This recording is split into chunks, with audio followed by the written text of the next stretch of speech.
What's up, YouTube? So today I'm going to be working on the this clamp right here.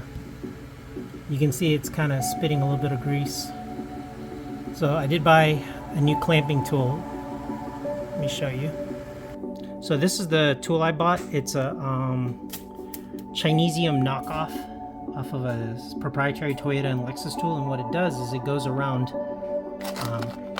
this type of clamp. It's a single ear, I think they call it, or Odaker.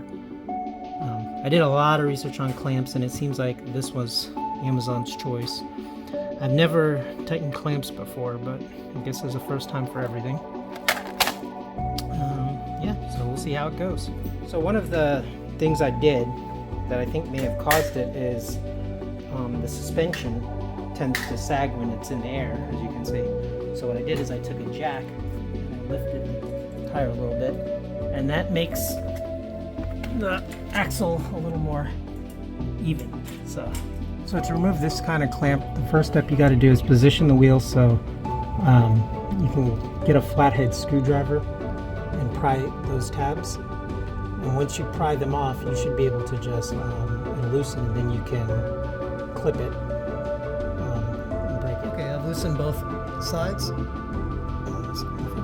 can see right there the edge of the clamp has come loose, so I'm gonna go ahead and just pry it off. Just like that, this clamp is off. Yeah, it didn't do a good job sealing, so now I'm going to clean the area. Okay, so this is the completed product. The clamps work great, so you can see right there. It's pretty nice and tight, and I guess I'll be watching it to check for leaks in the future. So I just cleaned up a little bit over there. It's still a mess, but we'll see.